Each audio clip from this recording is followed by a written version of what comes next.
Ben Yupin, 34. Shane Butland, 36. Puramahoi Fields.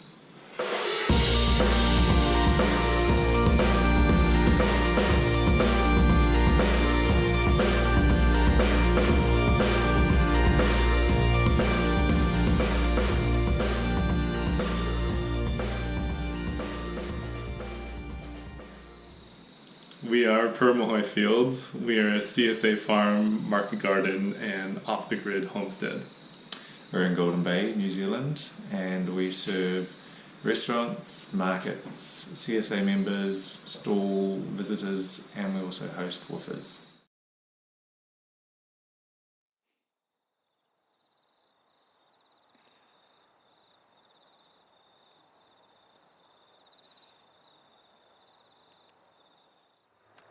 So we were living in Auckland before we came here. Auckland's climatically similar, gets as much water as we get here, but it's more humid, and we were living on the side of a hill, so it made growing vegetables really challenging. So we were searching for somewhere in Golden Bay to live that was flat and easy to work and had good soil. We soon realised that there weren't many places like that. We kind of stumbled across this place hidden underneath an advertisement for our neighbour's property, and we checked it out. It's just pasture, basically nothing here, one old cow shed and a ditch, and in the ditch we could see the soil profile, and the soil just went all the way down to the bottom of the ditch, so it was pretty exciting. We did some research online and found the different soil types and the geology, and it seemed to make sense from all of those points of view, and yeah, went from there. So when we arrived, there was nothing. It was just grass, kind of like down there, and we had a potentially falling down cow shed, and that was about it. So sort of this area here, all of the stuff that you see in front of you wasn't here, except for the cow shed, the one with the chimney poking out of it.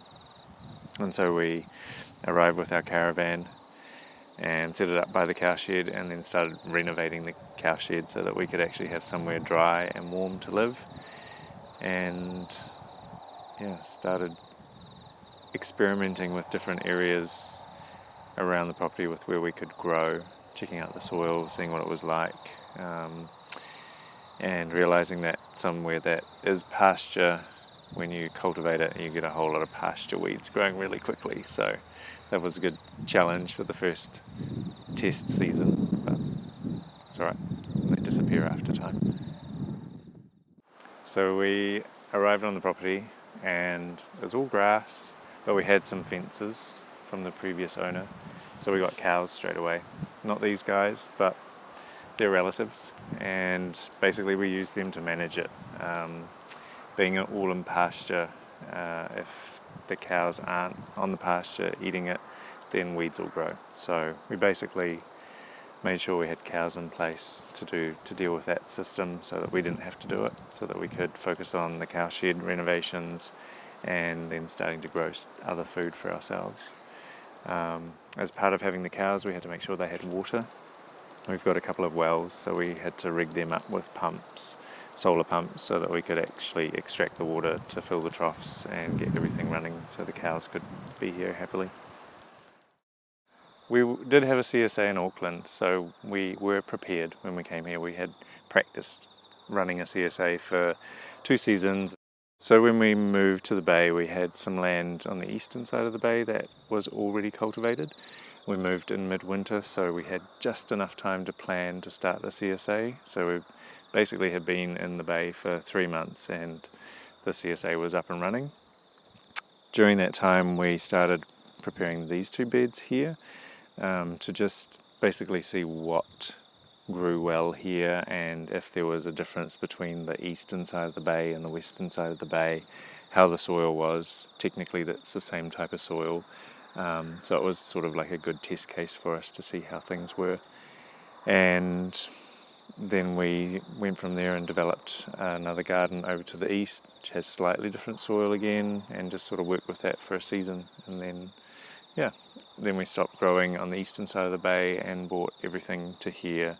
And the end of the first season, we started preparing the garden to the north by sowing a cover crop so that we could cultivate the following spring and get that ready for production for CSA year 2.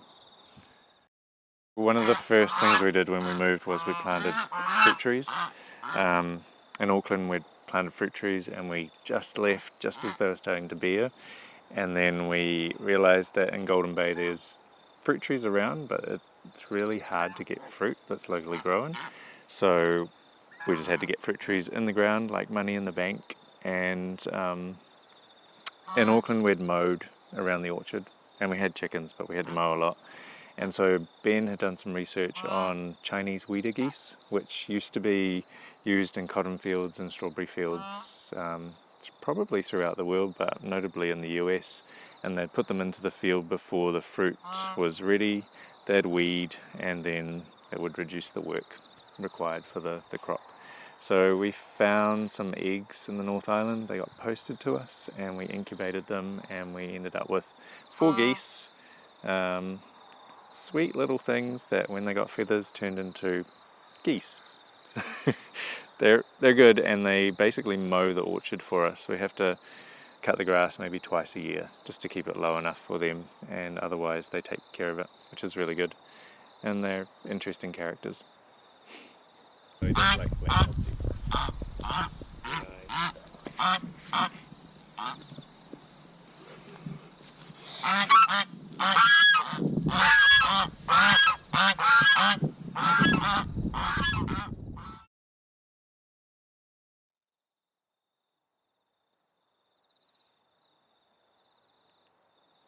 We are surrounded by power lines. We have power lines going down to the beach. We have a 11,000 volt power line running from Takaka to Collingwood, so it's like the main supply line. But when we moved here, we inquired about connecting to the grid because it would have been easier for us and faster for us to get started, but it was going to cost us about $10,000 to do that. So we're like, yeah, maybe we'll just go off grid because that's what we wanted to do anyway. And so we spent maybe another $20,000 to go off grid, but I think it's a 6 to 7 year payback for us, which is pretty good. So we just have a 3 kilowatt system, which per day maximum will produce about 13 to 15 kilowatt hours, which is heaps. It's been designed for refrigeration. We have a couple of freezers, a couple of fridges, and a small fridge in the house. And then we just have some batteries, just basic flooded lead acid batteries, which we keep above 80% at all times. And it works really well. It does present some challenges when it comes to chilling of produce, but we've made a cold store which seems to work reasonably well through different methods, and supplies plenty of power for us throughout the winter, summer, when we have guests. Yeah, it's really simple, well worth it. When we were in Auckland, we didn't have an irrigation system set up because we knew we were leaving. So when we came here, we were adamant that irrigation had to be sorted out pretty much straight away. We had a well behind the cowshed, and we investigated some solar pumping options and found a great place in Canterbury that has really small solar water pumps, which run on 12 volts or 24 volts.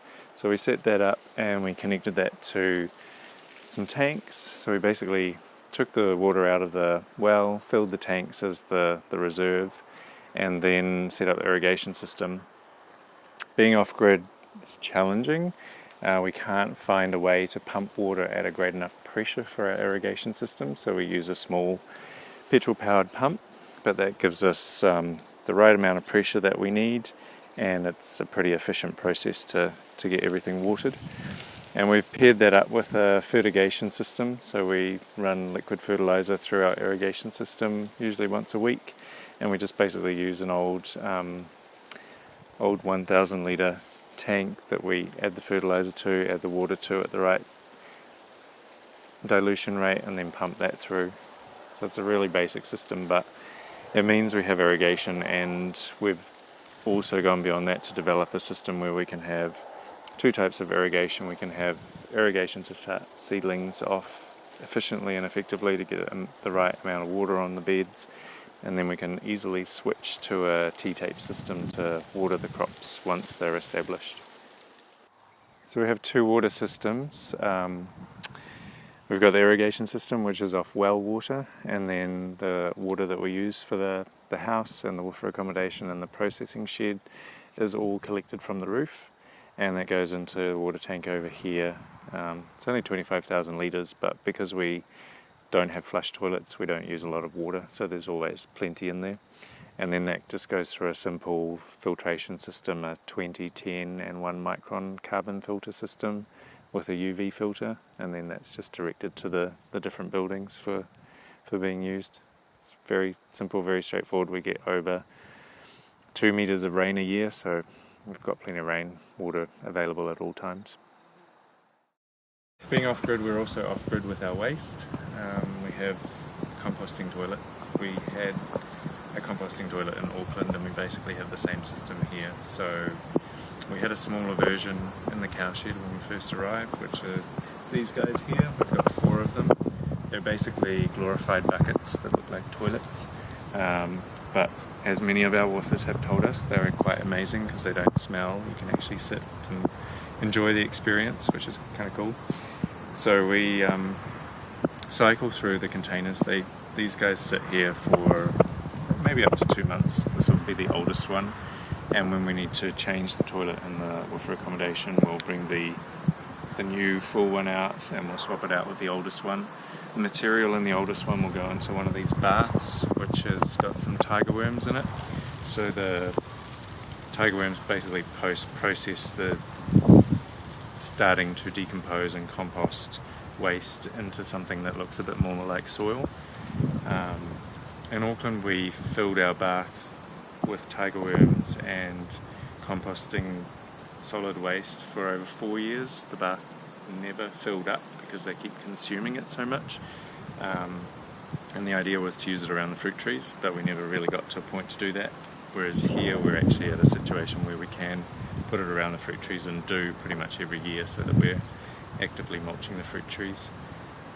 But it's a really simple system. There's not a lot of water usage because the urine is basically diverted elsewhere. You're not flushing water, so our water storage system for household use is always basically full because we're not wasting water all the time. So a very simple process. Can be a little bit uncomfortable to get to know your waste initially, but after you've done it for a while, it's pretty straightforward. After we had cows for a while, probably took us about a year to get the chickens sorted. So we had to build a house for the chickens. We found a really cool trailer just down the road, and we built a house on it. We wanted it to be as self-contained for the chickens as possible. So it has perches of different qualities. If the chickens want high perches, low perches, nesting boxes, ventilation, insulation in the roof for winter, an open mesh floor so their manure can go through, feed buckets, water buckets, and also water collection so that we can basically just collect the rain and fill their water trough up with that. And also has a dust bath in the summer as well so that they can clean themselves. We also have an invasive weed species in the paddocks called giant buttercup, which, if it's not managed through mechanical means or spraying if you're non-organic, will basically take over the pasture, and then no one wants to eat it because it's very acidic. So we mow the paddocks after the cows have gone through to mechanically control the buttercup, and then that leaves mulch basically in the paddock and cow manure, and then the chickens come through and mix all the mulch and cow manure up, and hopefully that's reintroducing the nutrients back into the paddock and also helping the cut grass material break down, adding more organic material into the soil. And so in a paddock we'll position the chickens like they are here, and we'll set up their electric fence. And the electric fence is only to keep the chickens in. We don't really have any ground-based predators for them. And then we'll just rotate the fence around their house until they've basically managed the paddock, and then we'll move the house on. So the house is usually moved once a week, and the fence is moved 2 to 3 times a week just to give them somewhere fresh and exciting, otherwise they get bored and angry.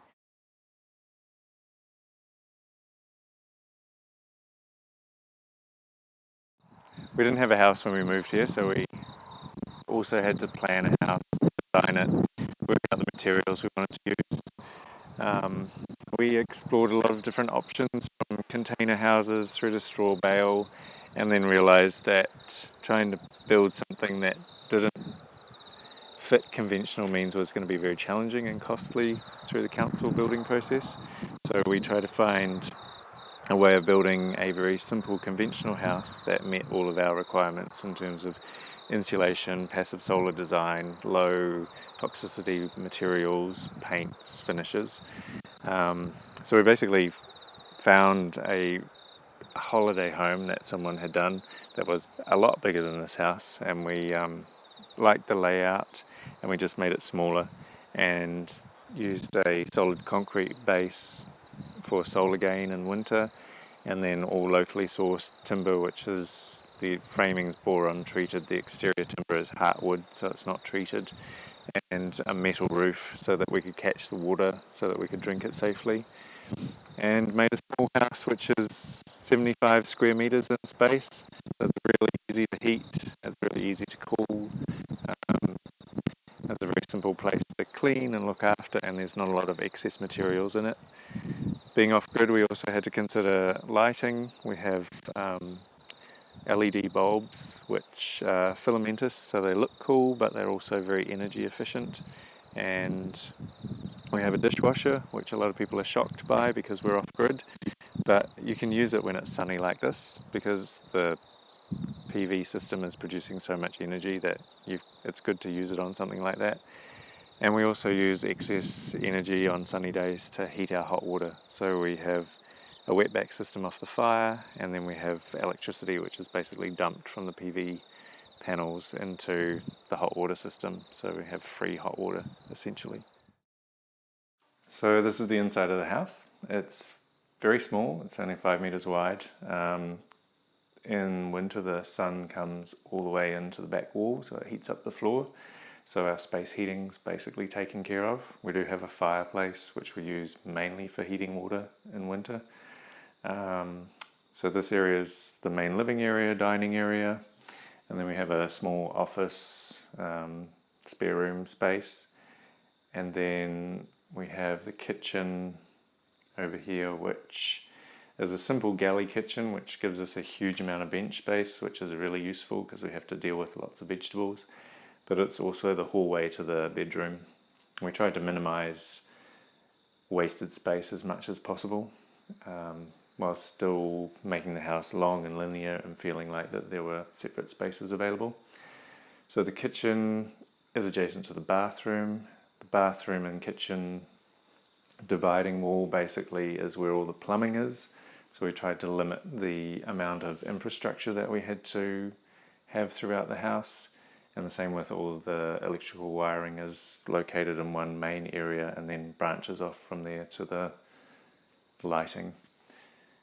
Internal materials are all very simple. Concrete floor for thermal mass, and then we've used plywood for all of the wall cladding and the kitchen. All the plywood's made very locally and is all low formaldehyde, so it's as low VOC as possible. And then we've got double glazing, which is mandatory in New Zealand in a house. It's probably about 5 or 6 years since that's been the case. And passive ventilation. So there's nothing really mechanical going on in here, nothing that we have to power to keep it running.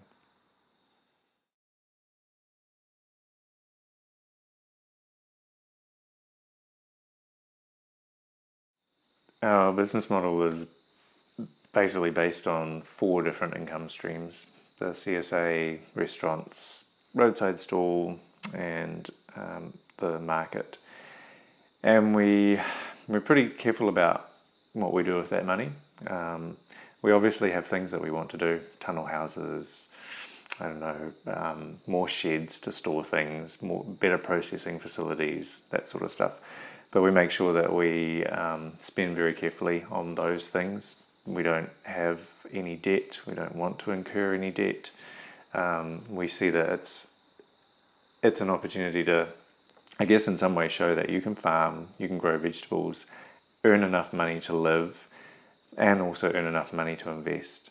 I guess in our daily life we have very little expenses. We're off grid, so we don't have that sort of bill to pay for. I think we pay for the internet, that's about it, and property taxes. And food-wise, we eat everything that we grow. We buy very few things from the store, and we also benefit from hosting woofers because we get through a lot of work together. They learn something out of it, but we also reduce our costs. In saying that, we have wanted to hire people, but we find it very difficult to find people in the area to hire, so it's quite challenging. So woofers sort of work out really well for us.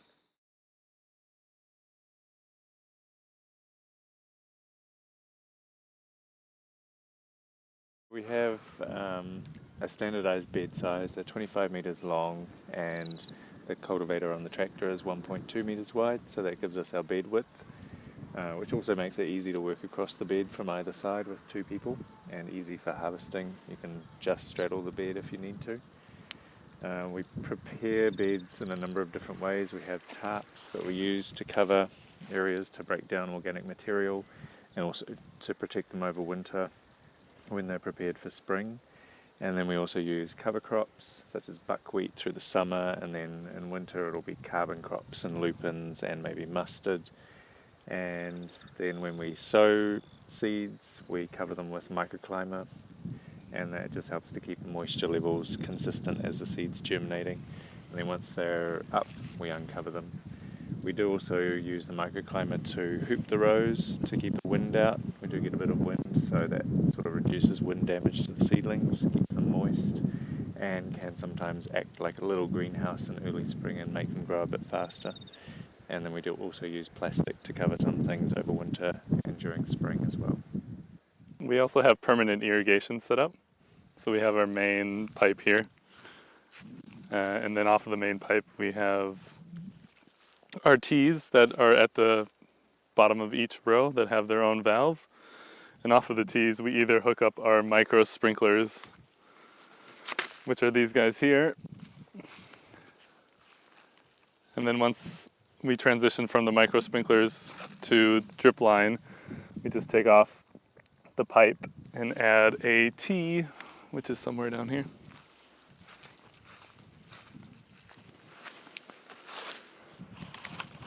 So those are the tees that we use for the drip tape. And it works really well because we can just isolate different rows. And especially when we're fertilizing, it's good because we can just go around and turn the taps on for the different crops that we are fertilizing. We use weed mat also. We use mostly the weed mat in the winter plantings because in wintertime it's too hard for us to get out there and weed, it's too wet. So we usually use the weed mat for our brassicas, lettuce, garlic over wintertime. We trialed it a bit over summer, but with not huge success. So with some of our direct sowing that we do, we make furrows into the bed and then put compost down into the furrow. We do that because we discovered that when we first started planting directly rocket mizuna, beetroot, and some other crops, the initial growth just was pretty crappy. So we decided to do furrows with compost. We've been doing that for 3 years now. And things have been growing fairly well. Ideally, in the future, we'd like to move away from that because it's quite labor intensive, but we feel pretty okay with it because we just keep adding more compost to the beds. So it's beneficial for everything.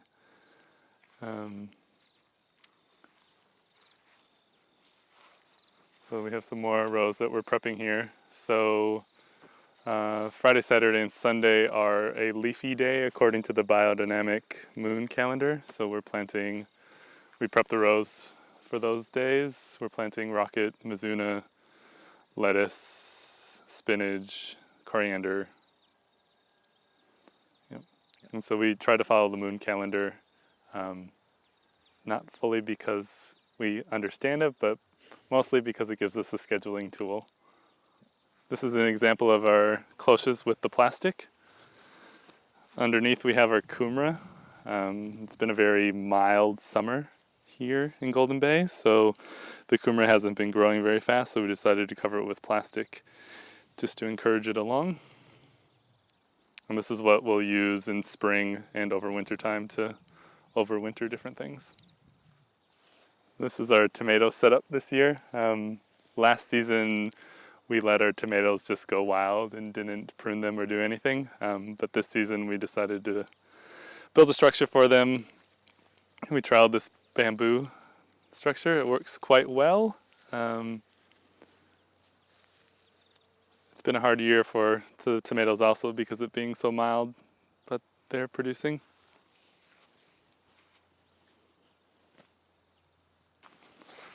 We also grow some crops for ourselves in amongst all of this.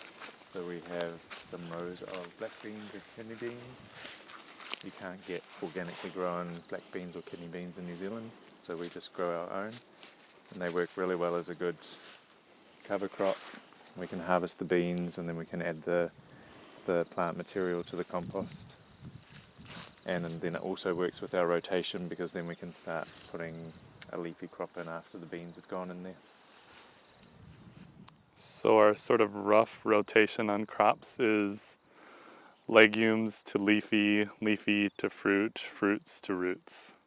Doesn't always follow that, but we try to.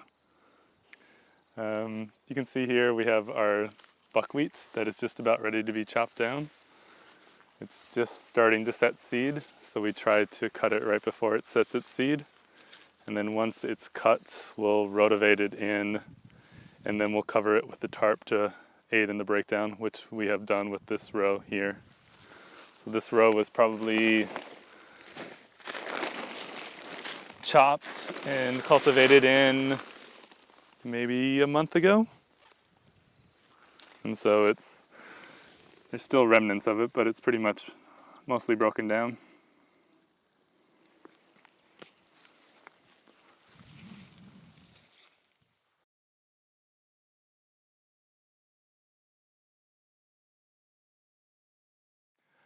In the future, we hope that we will be able to grow our CSA numbers and have that be more of our primary income for the farm, and just to educate New Zealanders that a CSA model of farming is a productive way of growing.